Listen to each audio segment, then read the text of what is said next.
The first duty of government is to protect our rights. It's our job to maintain the proper role of government in what we were tasked to do. In the Idaho Constitution, Article 1, Section 1, we have a right to life, we have a right to defend life. This legislation is centered on meeting the needs of Idaho families. And we have no way to maintain control over the spending of this program, and it will be a disaster for this state long term. But we have a whole gamut of kids whose parents would like to do something for them and they cannot. The courts have long held that our ability to transfer title on real property benefits society as a whole. This is simply about putting it out of reach of young, innocent, vulnerable children and making our libraries and schools a safe place for them to go. And I am increasingly frustrated that we cannot stop ourselves from drinking at the public trough. He's sounding the alarm. He's saying if we don't address these issues, we potentially might have greater problems moving forward.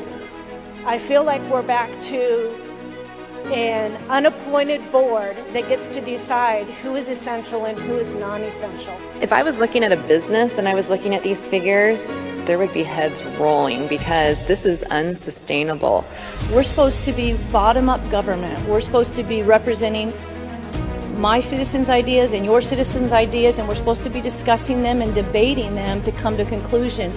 And for me, it's about a couple things. It's about food security, it's about national security, and it's about preserving American exceptionalism. The First Amendment and our freedom of religion, freedom of speech are our first liberties. They are so important. We don't have the rest without them.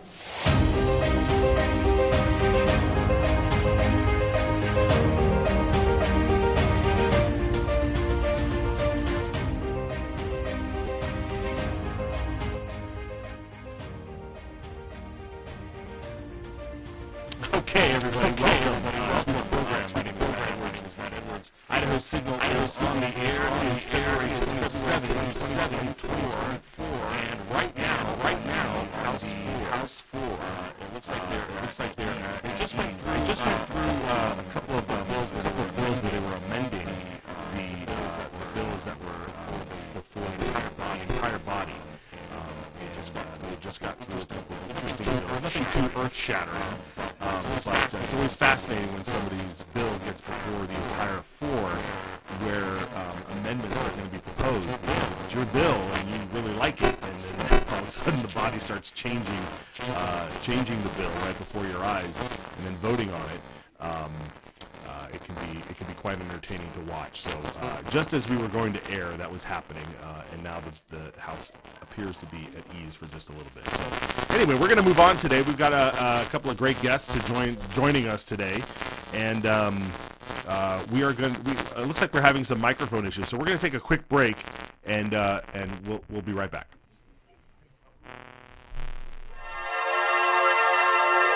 Spending this money surplus, which is not a surplus, it's an overcharging of the taxpayers. There's a saying in Idaho, Esto perpetua. It is forever. But the truth is, nothing lasts forever. Not without a fight. The Gem State is ours to fight for. It is ours to win. For life and liberty. For honesty and integrity. We ride together.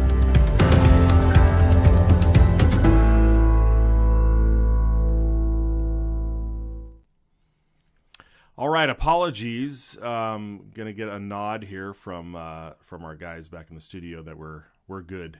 We're good to go. Okay, apologies there. This is what happens at a live show. Sometimes things go awry right at the very last second, but we'll keep it going here. Like I said, we got a live look at the House, but today on the program we've got Blaine Canzati from the Idaho Family Public policy center coming on to discuss the library bill, to discuss the pronoun bills, and to walk us through some other interesting things that's going on with them. So we want to make sure that we get through that today. Brian Allman will also join us to talk through. There's a new member of the body, and he's made quite a splash, and then it turns out he's also part of another body that's been making even a bigger splash in an area where that seems to be I don't know if it's a conflict of interest or if it's a little disingenuous, but we'll get into that later with Brian. Yesterday, Senator Brian Lenny presented his anti-SLAPP legislation in committee, so we've got some clips from that to share with you as well. But first and foremost, let's head over to the Senate. We want to check in over there. There are some bills. Yesterday, we wanted to watch Senate Bill 1273. It was interesting. This would have provided for voter guides.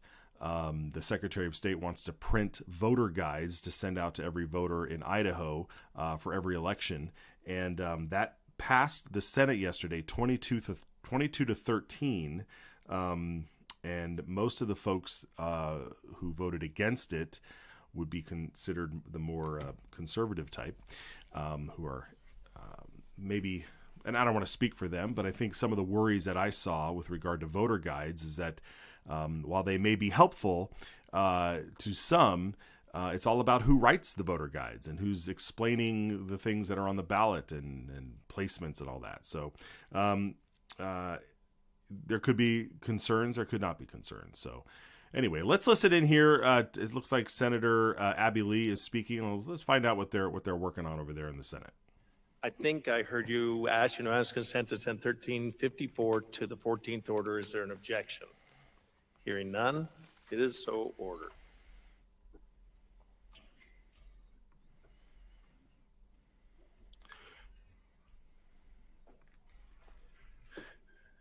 She was even the floor sponsor. The Senate will now have before it for final consideration Senate Bill 1355. The Secretary will read the bill.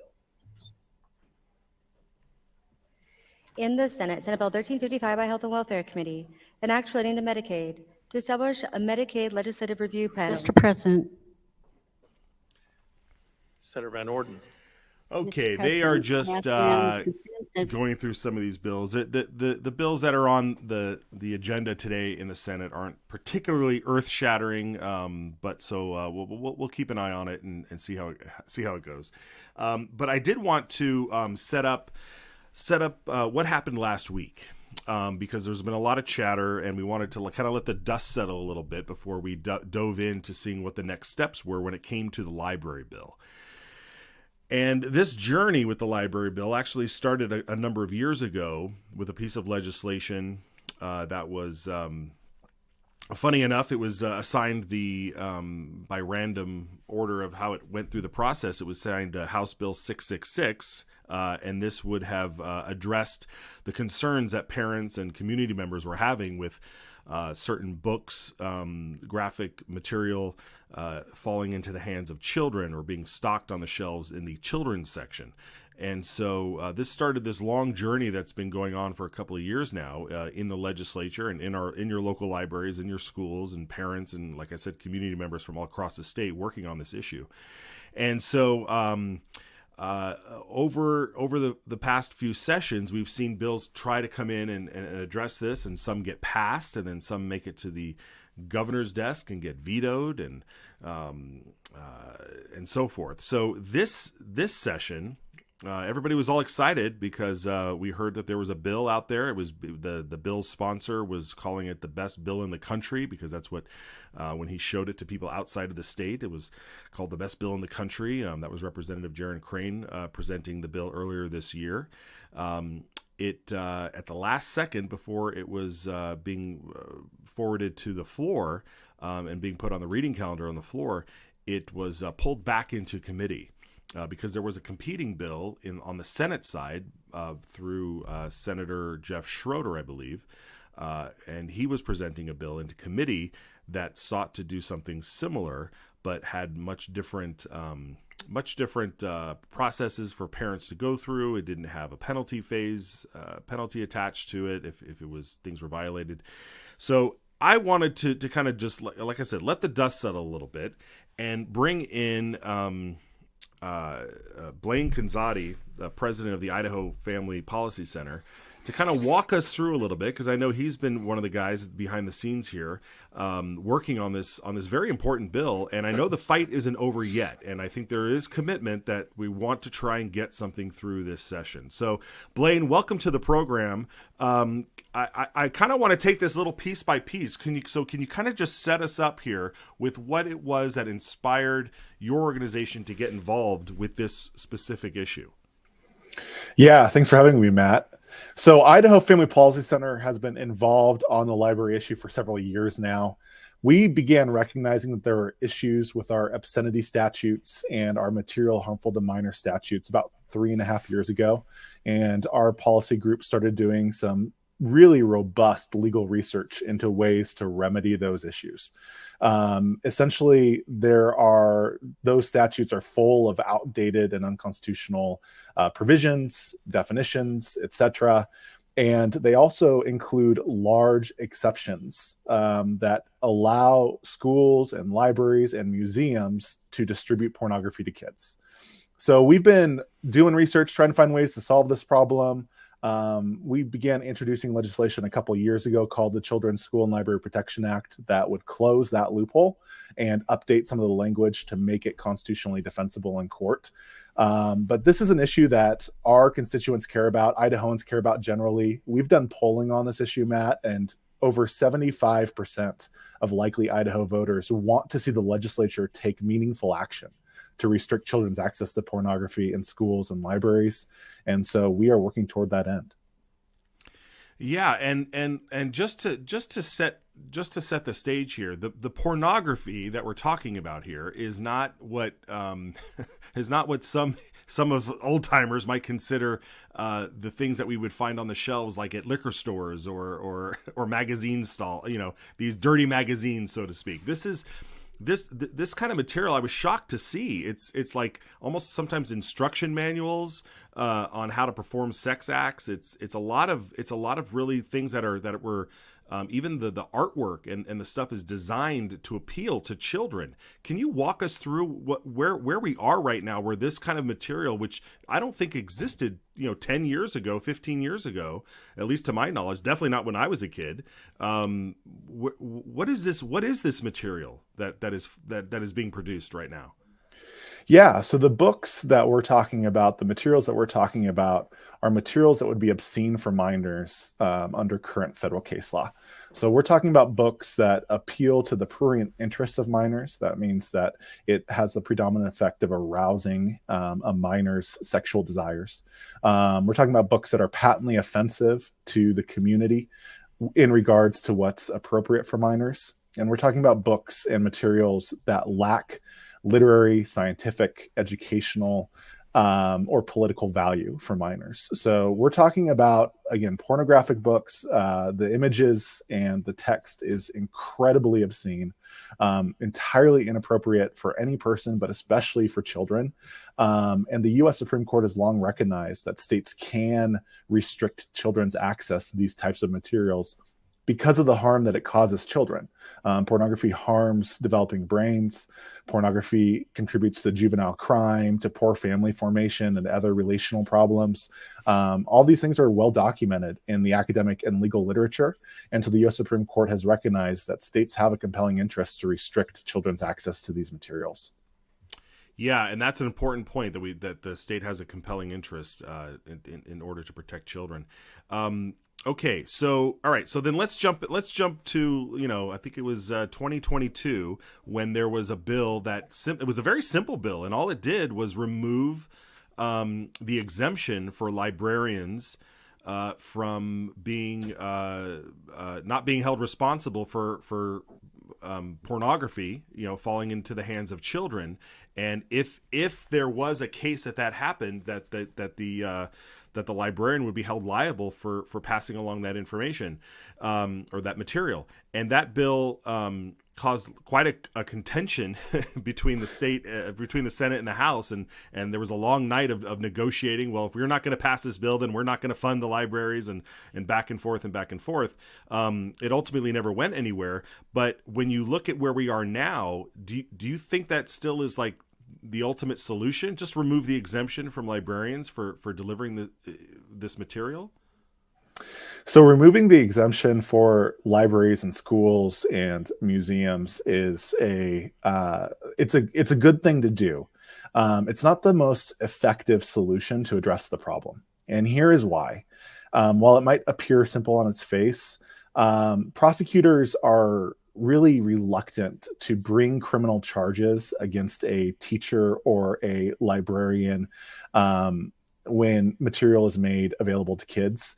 And the reason why is because the burden of proof in criminal court is so high, and the prosecutor has to be able to demonstrate that the person being charged possessed criminal mens rea, so criminal state of mind. And when we're talking about schools and libraries where no one person really has control over what's made available to kids, right? The board may approve curriculum, or the board may approve purchasing a bundle of books, and the library director, the library supervisor may approve that purchase but not know what's in each book. And then the junior librarian or the intern might put the books on the shelf without knowing what's in the book. And then the librarian behind the desk might check out the book to a kid but not know what's in it. And it's really hard in criminal court to establish that any one of those actors had criminal mens rea and thus can be convicted and held criminally liable for their actions. And so what we did in the following year, 2023, is introduce the Children's School and Library Protection Act.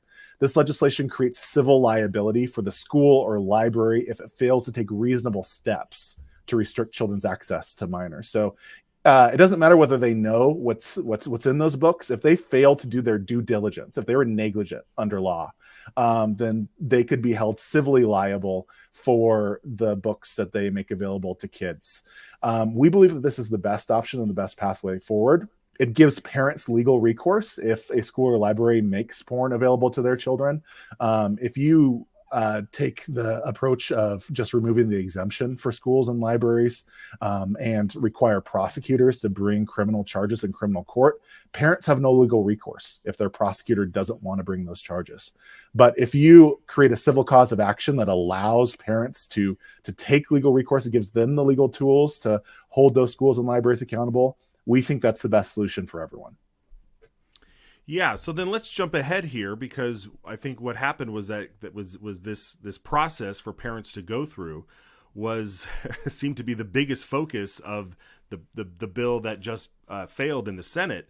And Senator Scott Herndon, gave a very fascinating debate on why he was voting against that latest version of the bill, which isn't the one that you were giving last year. It was different.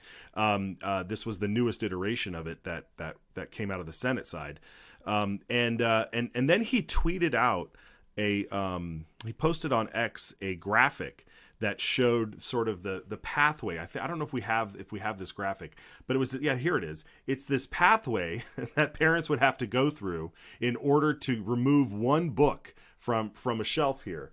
And all along here, there's points in here where there's no time limit for the government to respond to this. It'll come up when it comes up.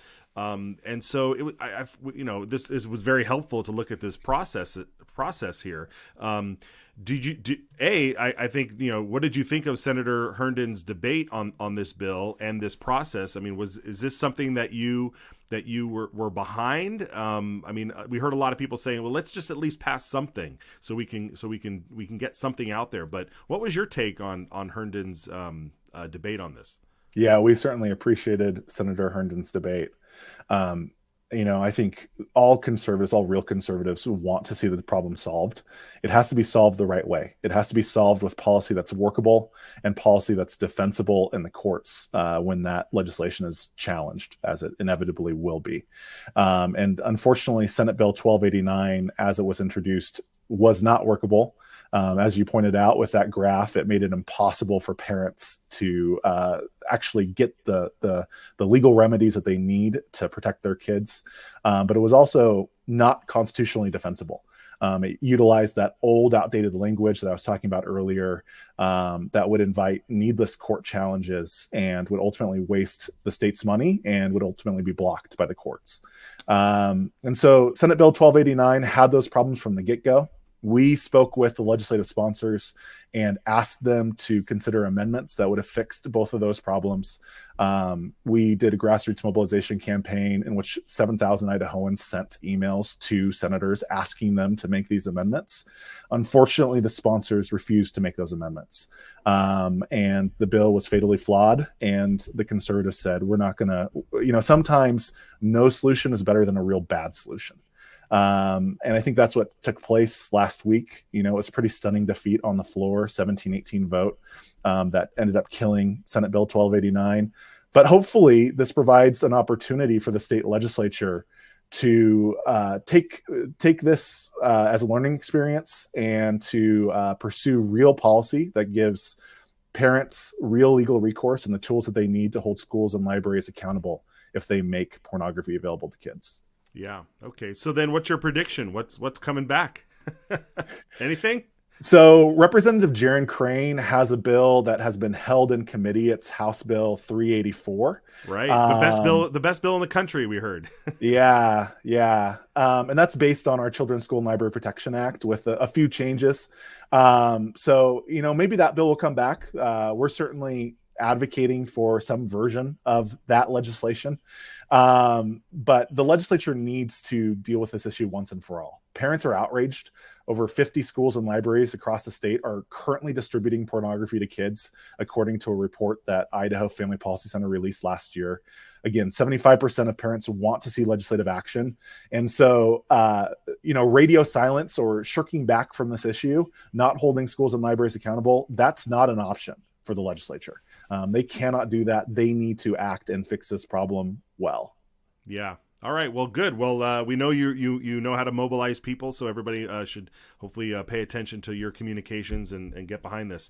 All right. I want to shift gears here because House Bill 538, it's on the third reading calendar, and as the House seems to be flying through some bills, so it might pop up today. It may not. They usually adjourn at the top of the hour, so we'll see if they get to it. But 538, this is the compelled speech bill, and I know you guys have an interest in this. Here's Ted Hill presenting it in committee just a matter of weeks ago, and obviously this sort of thing causes a lot of controversy because there's folks out there that will insist that even though that were born a male, that you call them a female, and while out in the public space, it's fine to have those debates, but should the government be compelling its employees and people that work for the government to go against their judgment of what's going on, what they see in front of them, and compel them to call people different names and different genders and that sort of thing? What's the impetus behind this bill? Where do you guys stand on this, and what can you tell us about its chances, you think? Yeah, so House Bill 538 protects the right of government employees and school teachers to use biologically accurate pronouns. And it's crazy that we even need state legislation to deal with this issue, but it's necessary. There are public school teachers and government employees all across the country who are being fired. They're facing adverse employment action. They're even facing civil lawsuits because they used biologically accurate pronouns in the course of their work. This is a grave violation of freedom of speech, freedom of religion. There is long-standing U.S. Supreme Court doctrine that government cannot compel even its employees to engage in political speech. And pronouns, the court has ruled, is political speech because it deals with a political issue. It deals with an issue of political debate, which is whether biological sex is immutable and objective and given by God, or whether biological sex is something that a person can change and is based on a person's subjective perception of reality. And so that political debate, it implicates all sorts of First Amendment concerns. We've done statewide polling on this issue, Matt, And we found that most Idaho voters, 62%, actually want legal protections for school teachers and other government employees when it comes to using biologically accurate pronouns. We are very supportive of this legislation. We're hopeful it will make it through. It's necessary that it does get through the process. Yeah, and like you said, it's crazy that we even have to do this, where we're saying you can't force people to lie. I mean, 'cause that's basically what it is. You're forcing people to lie. What I do find fascinating too is that Representative Hill and then Senator Trakel in the Senate appears to be the co-sponsor if it makes it over to the Senate side. And these are both like hardcore military guys who are used to having the government compel them to do all sorts of things that go with being in the military, including speech sometimes. So if you've got these guys behind it saying, "Hey, man, we this is not right," and so we thank them for being behind this bill. I'm again, how did we get to this point where we even have to, and this is more of a societal question, Blaine, and I think maybe we should take a break and come back and talk about this more. But I think I really want to know how we got to the point where we have to wage these battles, and who is it going to fall upon to wage these battles, these really hard moral decisions that come from a higher authority. Right. So let me hold you. I want to take a quick break so we can reset here. I want to hold you over and I want to get into this discussion. You stick around? Sounds good. All right, great. All right, folks, we'll be right back with Blaine Canzati. It's our job to maintain the proper role of government and what we were tasked to do. All Idaho lawmakers swear an oath to support the Idaho and U.S. constitutions. But how's that working out for you? Because not all Idaho lawmakers share the same values. That's where the Citizens Alliance of Idaho pledge comes in. 10 statements inspired by those two founding documents that are designed to preserve our shared values. Values such as education freedom, safeguarding free speech, defending our protected right to self-defense, and being responsible stewards of taxpayer dollars. When a lawmaker signs the pledge, they are performing an act of political courage, accepting the challenge to be a champion for our values, and serving with political integrity. To find out if your lawmaker signed the pledge, visit idahopledge.com. Paid for by Citizens Alliance of Idaho. We ride together. All right, we are back here with Blaine Canzati, Idaho Family Policy Center. And Blaine, the worldview that your organization operates from is one that is shared by a lot of folks in Idaho, and especially and across the country. There seems to be there seems to be from the sort of the mainstream media, and we heard it a couple days ago over the weekend, I think, where someone on MSNBC said that this notion that your rights come from God is that's an extremist perspective, or these are people that are extremists that think these kinds of things, and maybe that's been said over millennia about folks that believe in something higher, but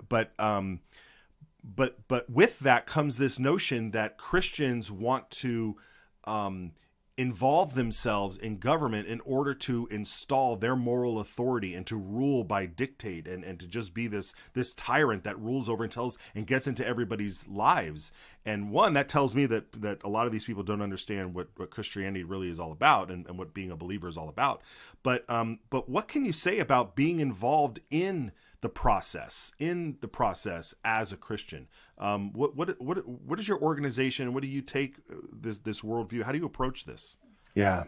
Christian political and cultural engagement is all about loving God and loving your neighbor as yourself. You have to remember that was Jesus's instructions to his disciples. The greatest commandment is to love God. The second greatest commandment is to love your neighbor as yourself. And through cultural and political engagement, we're able to do that. We're able to advocate for the things that God wants, the things that please God, the way that God designed the world, and the ways that God has provided for human flourishing and liberty to take place and operate. And we're also able to advocate for policies that are for the common good, for the benefit of society, for the benefit of individuals. And so when we advocate for biblically sound public policy, which I think is an expectation of Christians, we're loving God, we're loving our neighbor, we're being salt and light as Jesus commanded us. We are occupying the world until Jesus returns as he commanded us. And we're fulfilling the Great Commission, which tells us to go and teach the nations all the things that God has commanded. And teaching the nations all things that God has commanded relates to every aspect of life, right? The Bible tells us, gives us God's plan for every area of life, whether it's government, family, church, economics, education, art, and science, right? And so all of Christ for all of life, all of the Bible for all of life. And it's our job as Christians to see the world better reflect God's good design. Yeah, and I, I'm noticing a pattern here as well, and maybe you can speak to this, that a lot of the legislation that you guys get behind and a lot of things that you do is to protect children. And it's whether they're unborn children, whether they're small children, or whether they're children going through puberty and crazy adolescence, and really trying to help preserve the traditional family. And I'm reminded that that Jesus himself had very particular words when it came to those who would corrupt children or harm children. Is there an underlying theme there for you guys as well when it comes to protecting children? Absolutely. So the Bible tells us in the book of Psalms to defend the defenseless, to defend the vulnerable, to advocate their cause. And children in our society are among the most vulnerable. Preborn children in the womb are certainly the most vulnerable because they can't speak up for themselves. But children need protection. They need protection. And the family specifically is the most foundational building block of society. And so protecting children, protecting the family, helping to ensure that we have a healthy society, that people can, again, flourish and experience all the good blessings of liberty. That is an essential part of the Christian vision for society broadly. Yeah.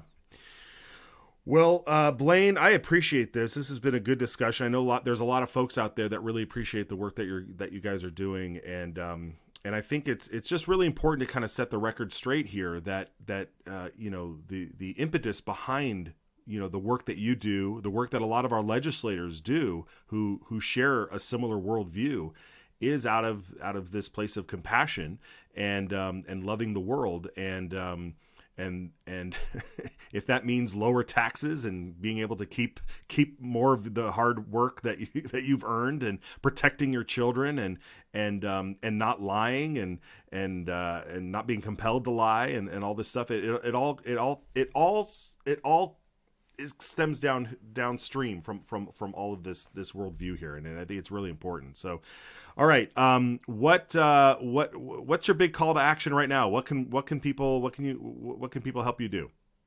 Yeah, so our big call to action right now is a petition that we have been circulating, asking the state legislature and the governor to take care of the library issue once and for all, to pass real policy that gives parents real tools to hold schools and libraries accountable.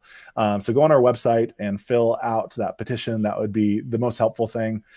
We also just released an action alert, Matt, on a federal issue that we are asking the U.S. congressmen from Idaho, the congressional delegation, to sign on as co-sponsors to a bill that stops the Biden administration from targeting peaceful pro-life prayer warriors, so people who are praying and singing hymns in front of abortion clinics, because right now the Biden Department of Justice is targeting those Christians and other pro-life activists who are peacefully demonstrating in front of abortion clinics, sharing the gospel. They're throwing them in jail, sometimes as long as 10 or 15-year prison sentences. And so the Biden administration has really overstepped on this one, and we need Fulcher and Simpson and Risch and Crapo to step in and support legislation that will rein in the Biden administration when it comes to targeting pro-life activists. Well, good for you. Very good. All right. Excellent. All right. Well, idahofamily.org is the website. We just had it up there. And I thank you again, Blaine, for coming on. We're going to check back in with you. It's always great to see you. Thanks, Matt. All right. Take care.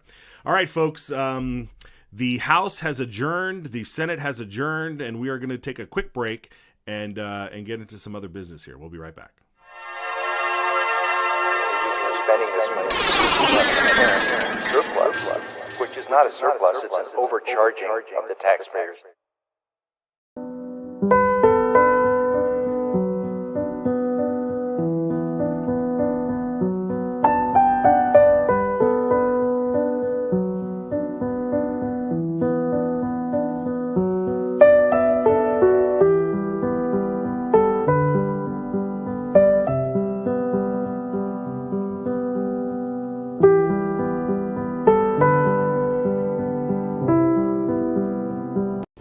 There's a saying in Idaho,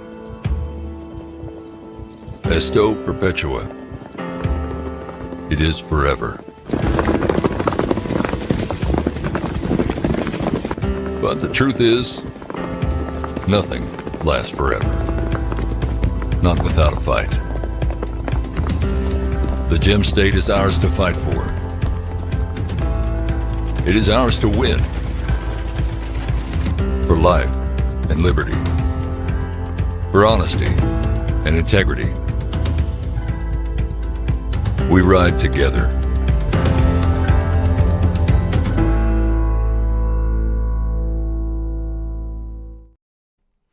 All right, welcome back. Matt Edwards here. Idaho Signal is on the air. Last night, I headed out down to New St. Andrews College and spoke with some students down there in their civics club about our work at Citizens Alliance and about the legislature in general.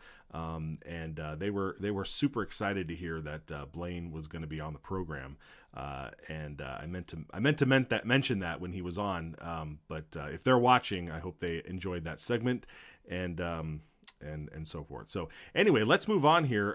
There's a new cat in town down at the State House, and he's been making quite an impact in committees. And he's a Democrat. And I wanted to bring Brian Ullman from the Gem State Chronicle on because he just released a column today kind of going into this new representative's things that he's involved in, because he's not just some random Democrat who got seated and got this seat by election or anything. There was a process to go through here, but we found it kind of fascinating what was going on. So Brian, welcome to the program. Walk us through, at least like set us up here. Who are we talking about, and how did he become to be a representative for District 16, I believe now? Yeah, 16. Welcome. Oh, we don't have your audio. Got to unmute. Thanks, Matt, for having me again. I'm a little bit under the weather, so I'm working from home today, but still keeping my finger on the pulse of what's happening. So, as a lot of people know, but some people might not, a Democratic representative named Colin Nash was appointed to fill a vacancy on the Boise City Council last year. And then when Election Day came up last November, he ran for the seat that he was occupying, and he won. So he indicated that he was going to step down from the legislature to serve in that capacity. For the first couple of weeks of the session, he put in substitutes, which is something a legislator can do if they're going to be gone more than a couple of days. But then he finally officially resigned, and so his committee, the Legislative District 16 Democrats, were to submit 3 names to Governor Little, and the governor would then pick one of those names, and that person is officially a legislator who will fill out the term. And the person they appointed was a PC in District 16 named Todd Achilles. I don't yet know who the other 2 people were. I'm trying to find out just to satisfy my own curiosity. But that is the name that the governor picked. So Todd Achilles is now the representative for District 16, and he will serve out the remainder of the term. And he has indicated that he wants to run for the seat to win election in his own right this November. Right, and so this means that in that Democrat primary, he has an opponent, and this person's been running for a little bit, and we actually have a slight clip of this person. I want to show you. So okay, great. So you set up who he is. So here he is during a hearing on House Bill 520. Which we'll update later because it's since been replaced by another bill. But this is House Bill 520, which dealt with public money going towards sex change operations. And so a commenter, and I'll tell everybody their name because they're running for office, Nixon Matthews, is a transgender person who is testifying, and I guess now I'm making it all confusing because the focus here should just be on Todd Achilles right now. But I just find that it was fascinating that this all happened against his Democrat opponent in the primary. So let's just roll the clip and then we'll get into it. Go ahead, guys. And I urge you to oppose HB 520. Representative Achilles. Yes, Mr. Chairman. Nixon, thank you for being here today. You pay taxes? I do. And it sounds like from your description as a trans man, and I go back to the first sentence in the Idaho Constitution, you are pursuing your happiness, correct? I said it right in my testimony. It Absolutely. is joyous. Great. Thank you, sir. Yes. Mr. Chairman, just to remind the committee, we're not supposed to ask questions that we know the answers to, and I'm guessing this is not for you, it's for the committee, so thank you. We know everyone's a taxpayer pretty much, so just keep that in mind. Representative Achilles, do keep in mind asking the same question if each witness gets to the point that you're making argument. So, thank you. All right. Okay. Nixon, thank you very much for coming. So I wanted to highlight this part here because every witness, and again, I don't want to call them witnesses, every public commenter that came up to give testimony, Achilles would ask them a question. He would say, "Are you a taxpayer? Are you a taxpayer?" And then he would go through this banter back and forth as if he was cross-examining them in a trial. And we know he's new to the body, but he's extremely excited about being there and seems to be acting on a more ideological level than from a objective perspective that is there to analyze the bills and ask the proper questions to really find the truth from his particular worldview. But it's a little bit different. It sounds like he has a bit of an activist streak in him. What do you think? What do you make of that, Brian? Well, I think that's definitely true. Having observed the committees and the House debates so far this year, most of the other Democrats, obviously they have what we would consider far left ideological positions in many cases, but they've also they recognize the fact that they are an extreme minority, and so their best course of action is to try and either work with the far right on the so-called wingtip issues, or to try and work with the moderate Republicans to get stuff done. Otherwise, if they just come out firing their metaphorical guns on the far left issues, they're not going to get anywhere. So either that's a sign of that Representative Achilles is new and he hasn't yet figured that out, or it's a sign that maybe there's a strategic shift that's going to happen with you're going to get some Democrats and some of their constituents who want more action. It's just like on our side, we want our conservative legislators to be more bold. Well, maybe they're seeing the same thing, and it's going to set up some interesting showdowns. That interaction you played is interesting because, as you explained, those two people, Achilles and Nixon Matthews, are filed, or not filed. Filing deadlines next week. They are campaigning for the same seat, for Colin Nash's old seat in District 16. It's interesting because we don't usually see Democrat primaries. They seem to clear the field pretty well, but this year it looks like we're going to see a showdown there. Yeah, absolutely. And so then that leads us to your article which came out today, which or recently, I'll say yesterday. There you go. Thank you. Which pointed out that Achilles is a chairman of a PAC or some sort of organization that was putting out some mailers. So walk us through what you found out. So it turns out that Todd Achilles is not just a Democrat PC and now a Democratic legislator. He is also a campaigner for the open primaries, or the so-called open primaries initiative, which will bring about a blanket primary ranked choice voting that is sponsored by Reclaim Idaho and several other groups. He was the leader of a group called the Idaho Task Force of Veterans for Political Innovation. You see how he's already touting his veteran status. He did serve in the military, but he's using that to give him a little more clout here when it comes to pushing this initiative. And a couple days ago, late last week, some Republicans got this mailer in their post boxes. If you scroll up, you can see the mailer. It says, Idaho veterans defend the right to vote. Veterans for Idaho voters. And on the back, it had a quote from former Senator Marv Hagedorn, who is a veteran of the U.S. Navy, lamenting that the upcoming Republican presidential caucus did not have a way for active duty military who are deployed abroad or deployed out of state to participate in the vote. And this has been one of many criticisms of the upcoming caucus. And so they're accusing Dorothy Moon and the Idaho Republican Party of disenfranchising active duty military, which, of course, Republicans are the strongest supporters of the military. So this is the sort of accusation that's meant to really tarnish the party in the eyes of voters. I do think it's backwards. It was really the legislature, by passing a bill last year to eliminate the March presidential primary, that disenfranchised all Republicans. And the party has done its best to enfranchise as many as possible. And just their infrastructure at this time is not able to handle mail-in or absentee votes. And the whole point of a caucus is that you get together with your neighbors and cast your votes in your community.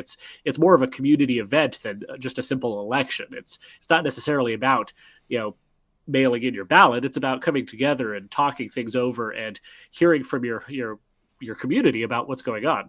But in any case, yeah, that's true, Brian. Because real quick, you're absolutely right there. It's not Dorothy Moon's fault.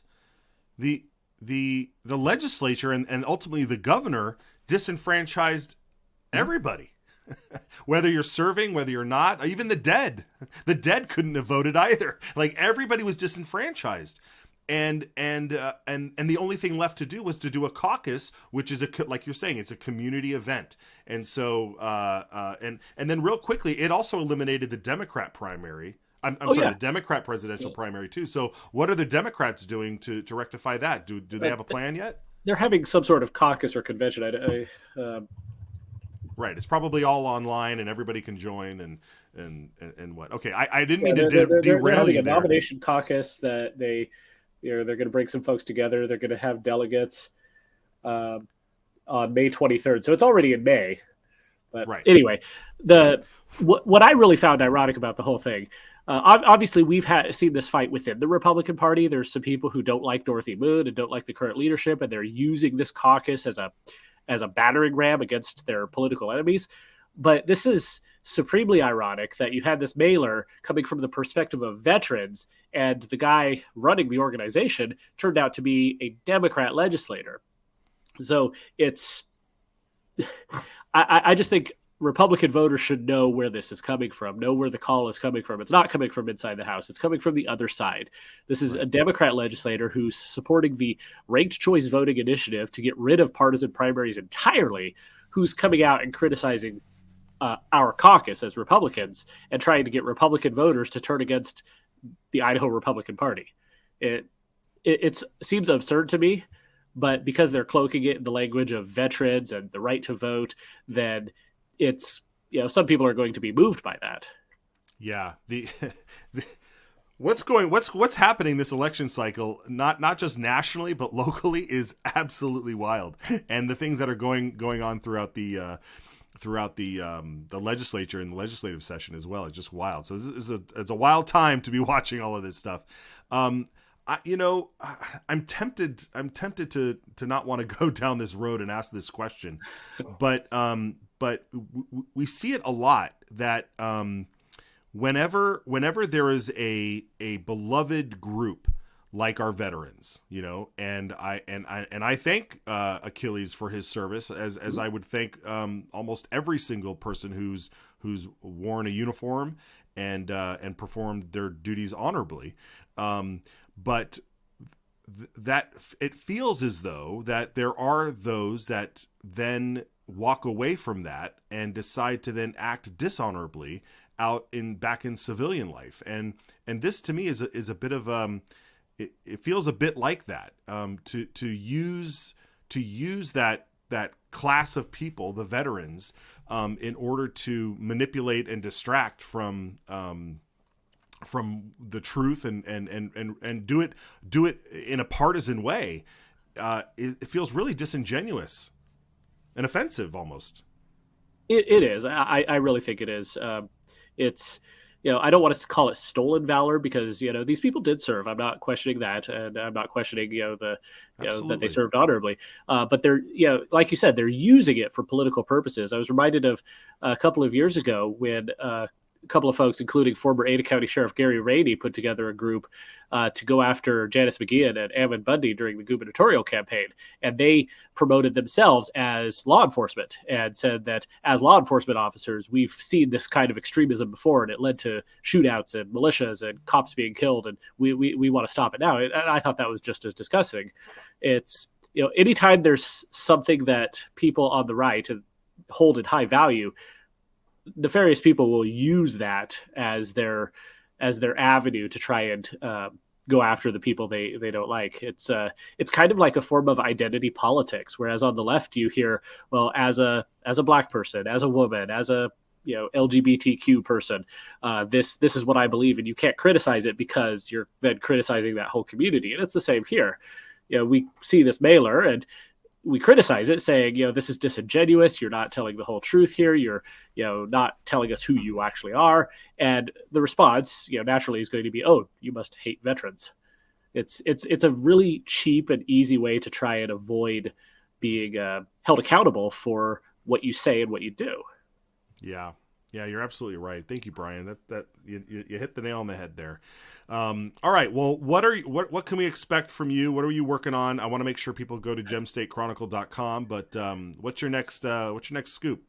Well, still working on a lot of stuff, trying to keep up on all the bills. They're just printing bills faster than I can update them. But if you go to the session snapshot at Gem State Chronicle, I've got some new stuff there, tracking the progress of different things. You can see my cute little graphics I made showing easily showing where the bill is in the process. And if it has a red dot at the end, that means it's dead for one reason or the other.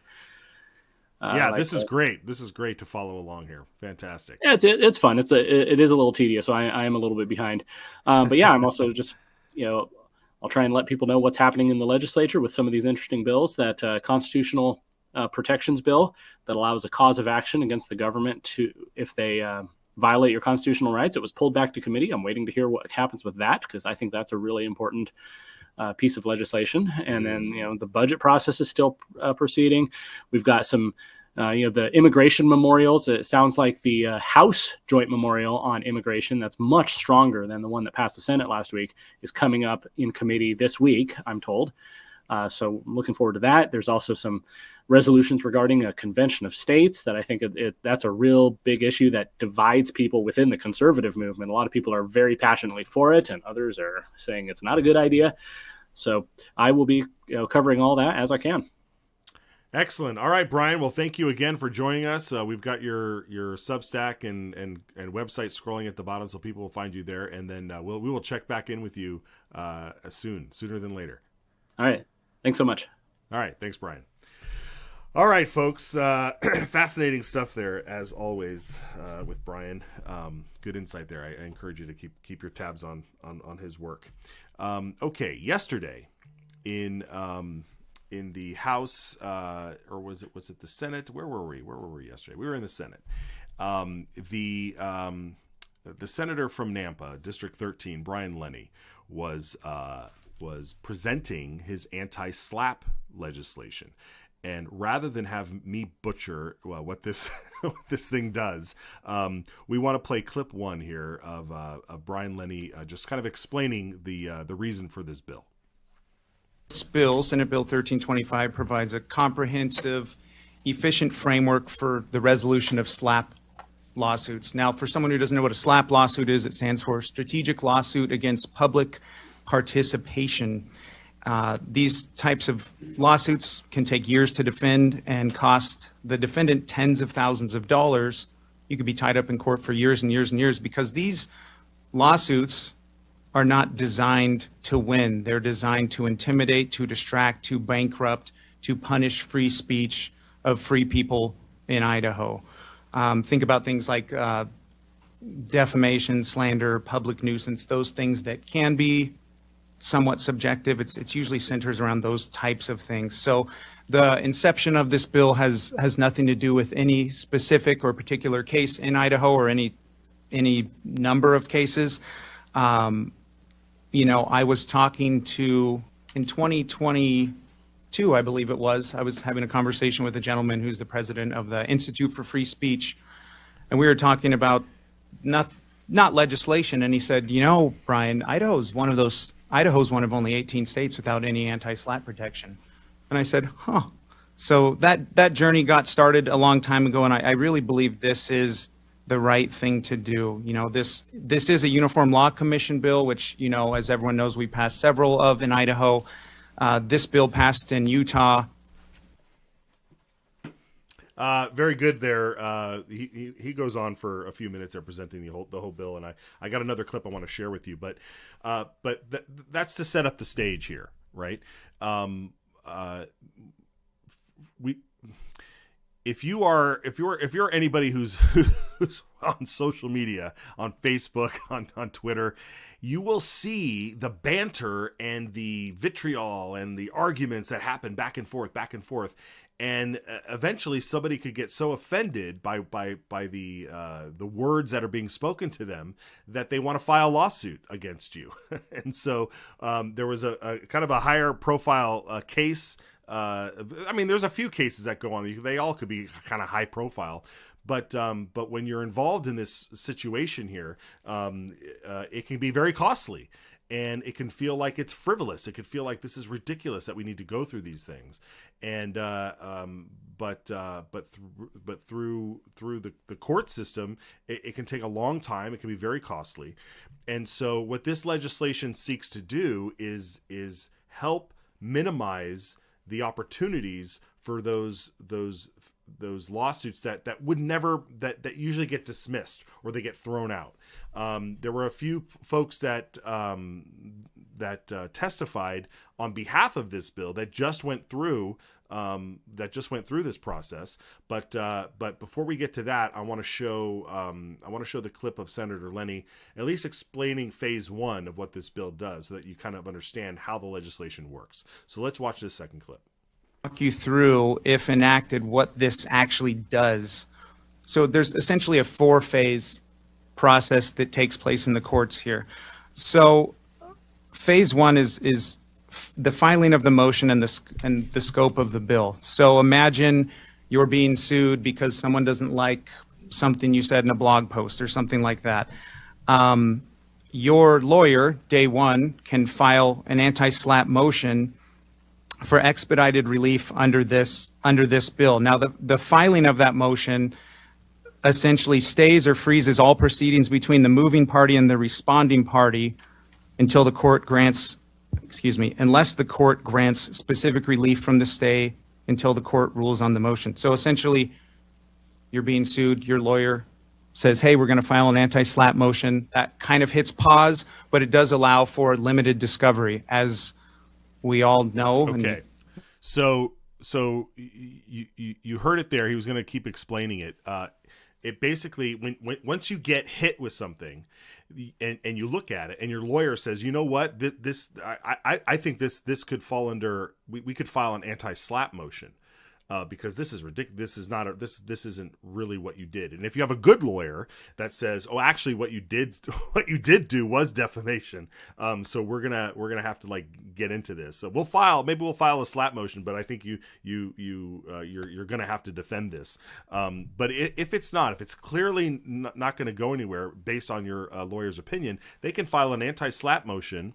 And get the judge to look at it really quickly and say, okay, let's pause everything. Let's gather a couple bit more facts, and then I'll rule on whether or not this thing should go forward or not. And this will slow down all of these frivolous lawsuits, and it'll make it less enticing for somebody to just sue all over the place to shut you up. So this is very interesting piece of legislation. The good news is that it passed out of committee. And so it will make its way to the floor for some more argument. It looked like it had a lot of bipartisan support, so that was very exciting. We are running out of time. I have some more clips to share on this, but we'll have to probably pick it up once it hits the floor as we move along here. But very important piece of legislation, and we congratulate Senator Lenny for pushing this along yesterday. I want to give a shout out. Our good friend out there, Mary. has been very diligent in letting us know how our technical abilities and trying to dial in the audio levels and making sure that and I think it was in her words that we don't raise the dead when we cut to and fro different audio sources. So Mary, we're dialing it in. We've got a great team on the case, and we are figuring it out. So hopefully this show, except for all the problems that I had with my microphones and stuff, that had nothing to do with the team. They're doing a fantastic job. So we're dialing it in. We're dialing it in, and we want to thank Mary for sticking with us. And she's a big fan of the show, and we appreciate her and all of you for supporting the show. If you want to show your support, if you want to send us a message, idahosignal.com is where you can go. And check it out. We have some big news coming. We're going to be doing a live broadcast in person here in Kootenai County, where we reside. And so stay tuned for details on that. That is coming up soon. We just want to finalize booking some in-person guests as well and make a big splash announcement then. So stay tuned for that. Thank you, folks, for joining us today. We will be back tomorrow with more. And that's it for today. Thank you. Take care. This bill, I think, it puts a stake in the ground that says we have a sovereign right to protect what's ours.